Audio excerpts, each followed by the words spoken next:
Well, good Sunday morning, good people. Mark Holmes here, of course, with my buddy Cowboy Joe Boo, as well as Joe Bear in the house. And as always, I want to say thank you all for watching, commenting, subscribing, and being part of the Joe Boo Sports Report. Without you guys, as well as you ladies, you know that this literally does not work. So let's get open for business here.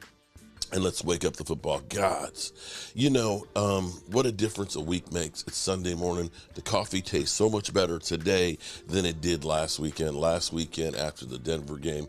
Now, let me preface it this.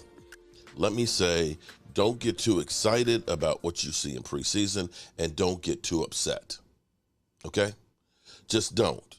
It's preseason, and these are not our main guys. But two things you want to have happen. A, you want to get out healthy. Marquez Bell had a little bit of a tweak on his ankle, but he's okay.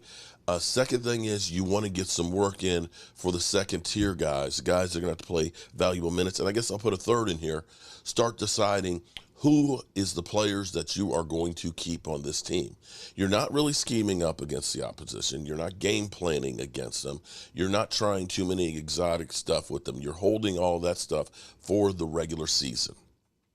So with that being said, our second squads played much better. And what we're going to focus in on this morning is looking inside the numbers. I remember back at JMU, we had Coach Joe Przicki, and one of the things that he always talked about were hidden yards, okay? Hidden yards are where you start field possession, okay? If you start the ball every time on the 15-yard line, your own, and the other team starts it on their 45, they're winning the battle of field position. So many times the Cowboys, when you look back a couple years ago, people will say, well, Dak Prescott sucks and all.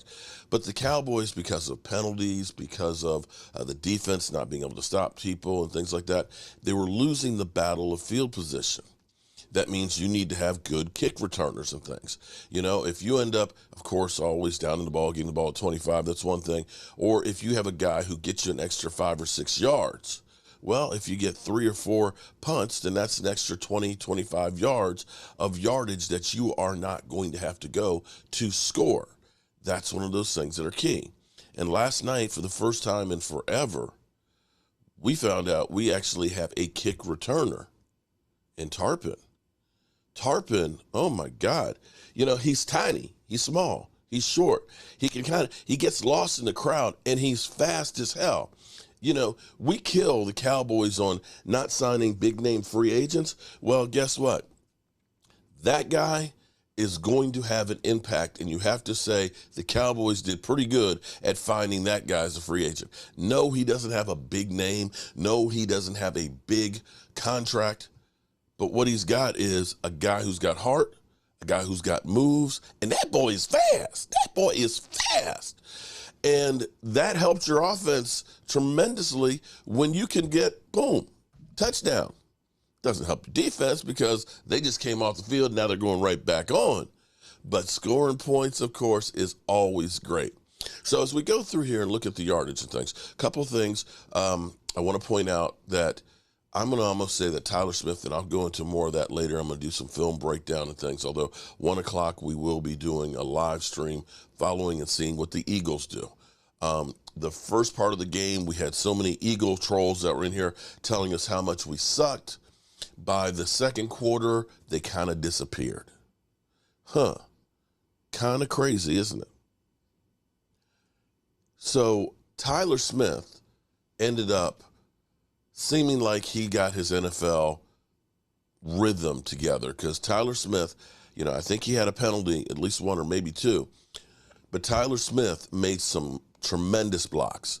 Between him and Fornock, some of the double teams of literally taking the nose and putting him into the secondary, taking him literally out of the plays, learning how to seal off blocks. And sealing off, that means what you want to do as an offensive lineman is you want your ass between the defender and the ball carrier.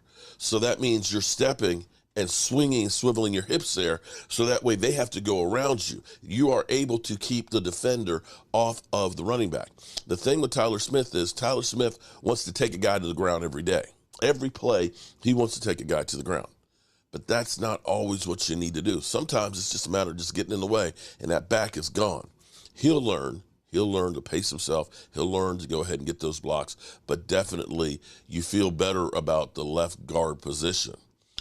In fact, with Fornock, you look at this and say, he played some pretty good snaps at center, and Biotish might want to worry a little bit that, he better step up himself. All right, so let's go to the numbers here in the preseason game here. Of course, you see 32-18.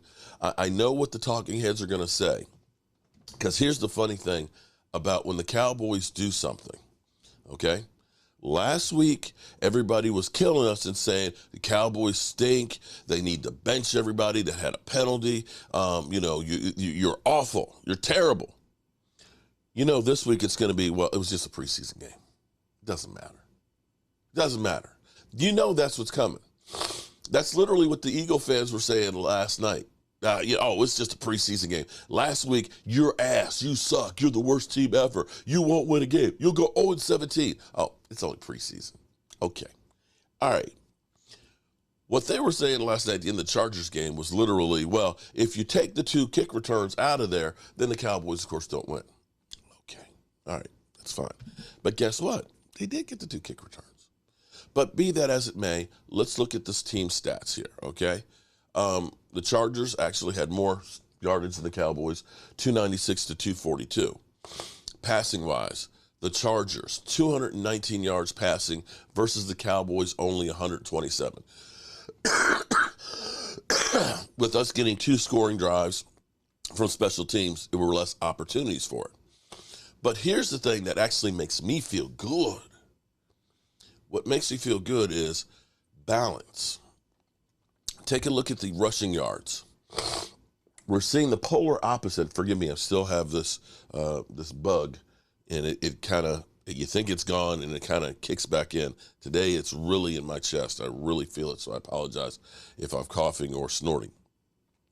But passing yards, 127, not fantastic by any stretch of the imagination. But 115 yards on the ground again, and we have flipped the script, only giving up 77 yards on the ground to the Chargers. 115. I will take that any single day of the year. I will take it. I will love it. I will treat it so good. Oh my God. You don't seem to understand. When you can run the football, you can do so many things. It makes it that much easier for your quarterback. I will go through a series where Cooper Rush took us down for a touchdown, and it was led by 12 personnel.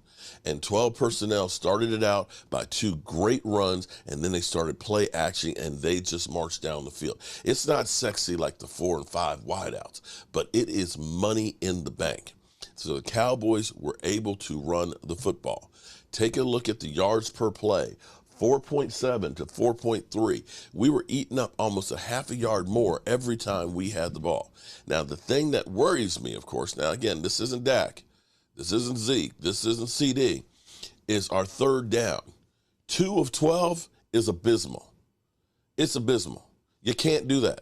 You cannot do that. You have to be better than 2 for 12. 4th down, we were better. 2 for 2.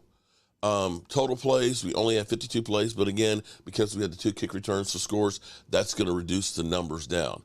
And we only gave up 1 sack versus we got 3 sacks. And boy, if you haven't heard, the Dallas Cowboys front is going to be fast and physical. They are going to come after you. They are going to hit you. They are going to make plays. And the fact that they are stopping the run is going to bode well, because every time we go to the playoffs. Playoffs? Don't talk about playoffs? You kidding me? Playoffs? Every time we go to the playoffs, these numbers in rushing are reversed. Back it up here. These numbers are reversed. We gave up 169 yards to San Francisco and only got 77 of our own. When you can control the football by running, you will control the game. You will control the tempo of it. You will do so much better. And here's the great thing in here, at least it's still not great, but it's great in comparison that we only got 8 penalties versus the 17. Now, I will say that this officiating crew let them play a lot more than what the other one did. There weren't as many ticky-tack fouls that were called. There were some ones in there that they could have called illegal contact on, but didn't. They let them play, and you can see a difference in referees. The staff we had last week did not let anything get by them whatsoever. Takeaways. Again, Cowboys got a fumble, forced a fumble with Tristan Hill, and we ended up getting an interception. So when you do all of these things like this, it makes it an easier game for all 3 phases. And the Cowboys won in all 3 phases. They won in special teams, okay? We did miss 1 field goal, but it was a 61-yarder. It was about a yard short. But we did hit one. We got all of our extra points. We got 2 kick returns back. Fantastic. The defense got 3 sacks and 2 takeaways. You can't ask for much more than that. And they only gave up 77 yards on the ground. That was a great performance by the defense. The offense, they got some work to do on the passing. They still got some more coordination, but, it's Cooper Rush and Will Greer and Ben DiNucci. So, I'm okay. I'm okay with that. But the running game is going to be stout. And if we can continue to do things like this during the season, it will bode very, very well for us.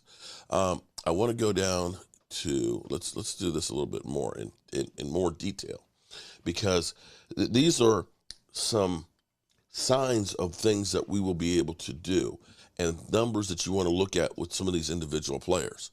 I have talked all along that 12 personnel. You guys are probably sick of me talking about 12 personnel. But think about New England back when they had Aaron Hernandez and Gronk. They didn't have a big name wide receiver, but they were eating it up. They were getting chunk yards with those guys down the field. And so as we look at a running game, Rico Dowdle had most carries, only 3 yards a carry, but he was effective. Malik Davis, 8 carries, 46 yards. That was great.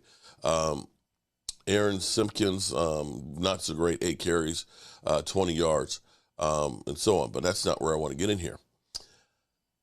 Catches. We didn't have a whole lot of yards, but take a look.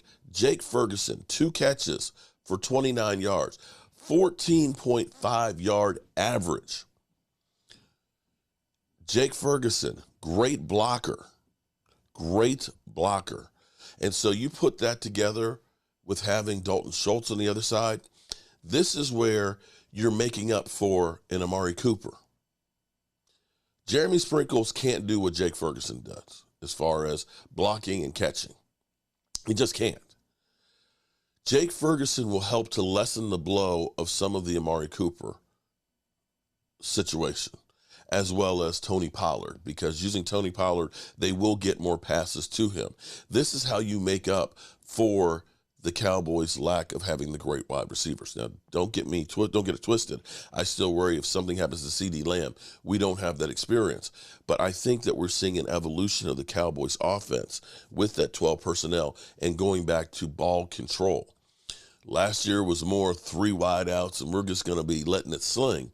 But you realize you want to be balanced. Balance is the key to end your woes. That is key to me. On the defense side, take a look at this. Marquez Bell led the team in tackles with 5. Dude was outstanding. But I want you to also look at Tristan Hill with 3 tackles, of course, he had got that hand in there, got the fingertips on the ball, causing the fumble. Tristan Hill, a guy who was much maligned, even by me. I've said that it's time to put up or shut up for Tristan Hill. And Tristan Hill, after being pancaked by Tyler Smith the first day of padded practices, Tristan Hill is showing up and showing off and staking a claim to make this team and also for playing time. And this is where the Cowboys, if you've got wide bodies, and the Cowboys have wide bodies between him and Neville Gallimore, they're not your slender defensive tackles. You know, when we had Tyrone Crawford, the guy who played the dirty work. He did defensive end. He played tackle. He was a good player. He was a tweener, but he wasn't a true tackle. He was tall. He was tall, but he was lean.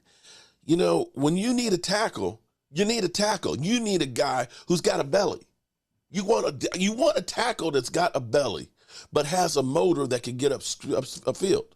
So when he's drive blocking you, he's got some mass to be able to dig in and just push your ass right back. When you get those tall, lengthy guys with no belly, they get up kind of high. They can't really get that same push. But you've got Tristan Hill and Neville Gallimore, and between Quentin Bohannon and John Ridgway, when you're running that 3-4 defense, you have a defensive line that will be hard to move guys. You're talking about, a half ton of fun on that defensive line right there between those three guys. And then you put the speed on the outside. Your Sam Williams, your Dorrance Armstrongs, your Terrell Basham. You put your DeMarcus Lawrence. You put your Micah Parsons. You hold the middle, and you go after him with the crazed dogs. This Dallas Cowboys defense will be really, really good. And I also put in here Chauncey Goldston, who did not play bad last year.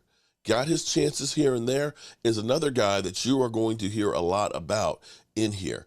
And Deron Bland, who has been working his way up the charts and stuff, did give up one bad pass play, but all in all, definitely for a 5th-round draft pick, a guy who you can look at and say is going to be a lock for the roster and will get playing time this year. So with all of that being said and going on, we're going to break down, I'm going to go ahead and do some breaking down between now and our next game, some of the Tristan Hill stuff, some of the Tyler Smith, some of the Fornock, the center, some of those plays and things that I really, really and truly like as we have more and more time during the week and stuff. I don't have much time, of course, today because the Eagles kick off in 2 hours, and I've got to get this desk put up before then. So I want to go to Mike McCarthy's post-game press conference and see if he actually smiles. I did not see it last night. I ended up doing my fireside chat. By the time I went to bed, it was like 2 a.m. So I'm actually working with a little bit of with very little sleep tonight. But it's okay. It's okay. I'll rest when I'm dead.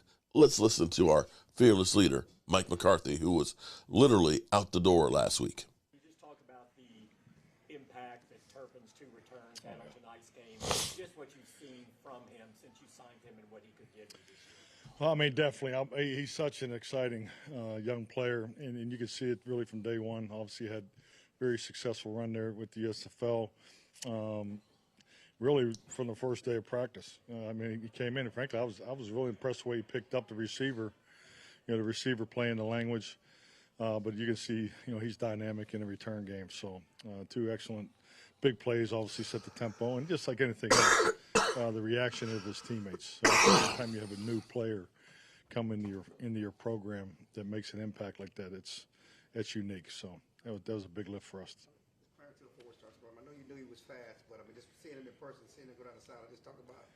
Well, I mean, the first jet sweep we ran, you could see in practice. I mean, he's got the speed and quickness. I mean, he has a combination of both. So, and he's very, very comfortable in the return game. So, he just watching him throughout the practice, and he handles the football very, very, very, very well with a lot of confidence. And I'm glad he's with us.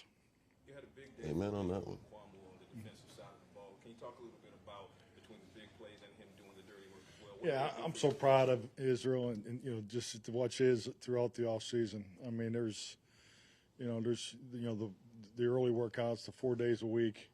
He'd be in there with his teammates in the morning, and then he'd come back for a second session in the afternoon. So, and he just has made a huge leap from year 1 to year 2. So, just so happy to see him have the success. And I thought he had some really, obviously very impactful plays today, and he's just getting better each and every opportunity. Elwin Henderson, Gilmore Mirror, coach, being able to play as many guys as you did tonight, how much does that help you in preparation for the final cutdowns? Oh, it's huge. We're not looking forward to it. We know it's going to be very difficult. It's going to be hard. And it's going to be extremely competitive. I mean, that's what you want on your football team. And we felt that way when we put the 80-man roster together. So But yes, we sat over 25 plus players tonight, and it gave our young guys. And that's where we're just trying to get these young guys as many reps as possible because this is what draft and develop looks like. So this is our process. How good does this feel after this long trip out here in California to go home with this win? Oh, it feels great. I mean, it's been I can get people off my back. I mean, obviously, I'm a long ways from Southern California, and we really enjoyed being here the last 4 days. We had, I can't say enough about the Chargers, organization, their football operation. It was great to work with them at practice. So this has been an outstanding trip for us all the way around. But to a man, we're all ready to go home. So everybody's ready to get going. So that was the last question, right? So, I wanted to ask you about Jake Ferguson. Yes. Just once again making plays. What do you see from him that has made him? I'll tell you what, he's an instinct. He's such an instinctive, tough football player, and that's what we, just really liked about him coming from Wisconsin, and he hasn't disappointed. You can see right there, he's scrappy. He's on the edge, he's chippy, and all those things. But I mean, the young man can play. He's been very productive. Not only just in a tight end position, but also on special teams. A little bit better the penalties tonight to cut down in the penalties from what it was. How many we have? Week. 8, yeah. Thanks for counting, Clarence. Yeah. We're halfway there. Yeah, we're halfway there. So. I mean, that's what that's. Oh no, absolutely, and frankly, I mean, no excuse for last week, but I think when you look at all the factors involved, and those are opportunities you can grow from. And we took full advantage of the opportunity, but hey, I get to see these guys work every day. It's an outstanding locker room. I mean, just fully committed. So, when you want to play to the level of intensity that it takes to win in this league, week in and week out, you have to learn to play at that level of competitiveness. So, that's all part of the process. Jonah July with WFAA. Question about the kicking competition early on. You guys did a 2-point conversion. What was the thought there? I mean, isn't it at the point where you need to see as many kicks from both of these guys as possible? How are you guys kind of assessing that? Well, the reasoning for going for 2-point, that was a decision that I made, was really for Cooper Rush. He's obviously not, he was on a pitch count tonight, so that's something I wanted to make sure he got an opportunity at, but obviously very cognizant of the kicking opportunities. That's really, fast forward to the fourth quarter. I mean, that's why I ran it on a third. We ran on 3rd and 5, and I wanted to give our guys an opportunity at the long field goal. Can you talk about the night Wilker had a lot of good stuff on film? Yeah, I'll tell you, man, what a gritty performance. He's coming off that injury, and I hope he came out okay, but it looked like he may have re-aggravated it. So we'll see what the doctors say. But I thought grit. I mean, just a gritty performance. And it was good to see him in command and run the offense. It was his first real opportunity in this offense, and I thought he did a really nice job. Talked about the running game last week. The running backs again ran well. They ran by Tyler Smith on that touchdown run. Just talk about that whole sequence. Yeah, definitely. I mean, the one thing I look for, all the time is the apex of the line of scrimmage, and I thought really 2 weeks in a row, I thought our line throughout, and even our young guys were doing a good job, running off the ball, creating an apex, consistently for the backs. Tyler did some really nice things. Mm-hmm. He's so he powerful. really did. I mean, he's a powerful young man, and but we accomplished what we wanted to accomplish. We wanted those young linemen to get a ton of reps tonight, and we were able to get that done. I thought they did a nice job. Other side of the ball, Tristan Hill. He seemed to have a pretty. He's having a great camp. Yeah, don't you think, David? I mean, I didn't mean to cut you off, but yeah, he's having a great camp. I'm another guy I'm excited about. I think anytime you come off of a major injury, the fight back, and sometimes it takes you into that second year to get it right, and he's been playing very well. Going back to Turpin, is there anything you need to see at this point for him not to be the starter week 1 at return? Oh, I think there's a great chance that he'll be, returning kicks. I think there might be. Quickly, looked like Marquise Bell limped off the field a little bit later in the game. I didn't go to the training room. I apologize. I had to take the golf cart ride to get here. So. Mike, with these first 2 preseason games, you had the scrimmages leading up. Yeah. Didn't work the starters. Now you have this game. 16 days off before. Are you going to work the starters and give them a quarter or a half? We're going to work them really hard. You know, we're going to have an install type, you know, intensity practices on Tuesday and Wednesday. And then we'll reassess. So, but I like the way we've gone these last 2 weeks. I think this, when you break down the reps and, I mean, just the quality of film that we've been able to accomplish in these 3, joint practices has been excellent. Mm-hmm. What did your starters get? Was it like 120? Oh yeah, I think we're in the 80s, almost 80 every week. Is our schedule for 74 each day with the Chargers. But actually the twos had that real long call-it period. Because we had a couple call-it periods. So you estimate that those are going to be about 7 plays each, and I think the one was 14. So I mean, yeah. So I mean, 160 snaps a day. That's a lot of quality football. And that's going to be the plan Tuesday and Wednesday. Yeah, Tuesday and Wednesday we're going to go back and do a bunch of competitive periods. Thank you. Last one. Oh, I'm sorry.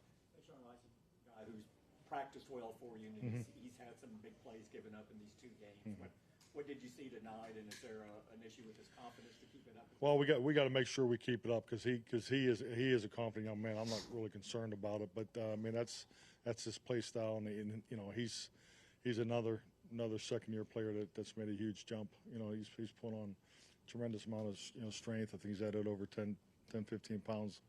So yeah, he needs those opportunities. I mean the third down penalty, we can't have that, and he knows that. I mean he's a very cognizant young man, so conscientious young man. Excuse me. So yeah, I mean once again, these are young players. They need these opportunities. I mean I love it when they go after our guys in bump situations because those are live reps that you don't get a lot of those opportunities. Same way with Tolbert. I mean, yeah, same thing. That's what's the teaching, I guess. Point. Well, Tolbert, I mean, the other thing too with JT is you see him on special teams. So he had the hamstring earlier in camp, so we've been cautious with him. But he's saying I feel like I'm saying the same thing, but they need to play. They need to be competitive. We want them. We want them playing special teams to be in that competitive arena, particularly on the coverage units. So our young guys have gotten. This is the most experience that I've ever been a part of for young players after 2 preseason games. To play your young players this much in 2 preseason games, man, I think it's going to pay dividends for us moving forward. Thank you. All right. Thank you.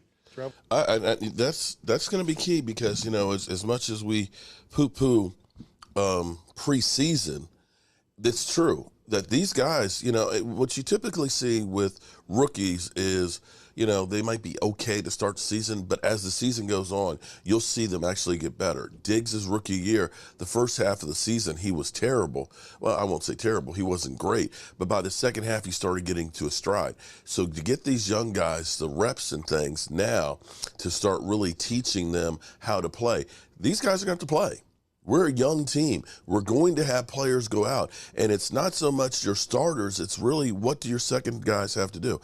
I want to pull this up because, John Machado, I got a notification from the Twitter. I got to do more Twitter. This is actually key. And this is one of the things that you want to talk about here. This is Sam Williams. Sam has had an up and down camp and things, and he's had flashes. Here's the thing. This is one hell of a bull rush. He got his offensive lineman rocked, but he made a rookie mistake here is once you get him rocking, get rid of him and locate the ball carrier.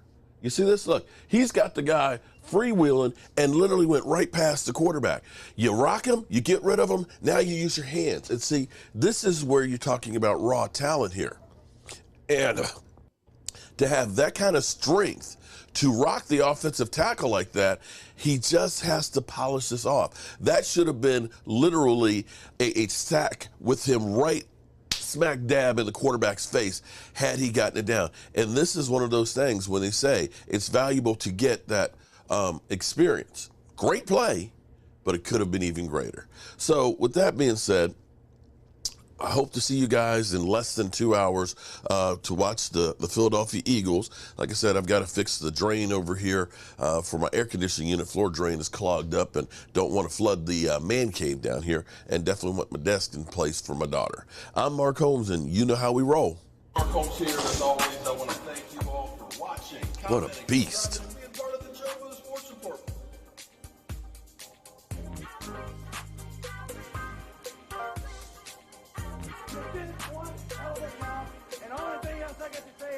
How about them Cowboys?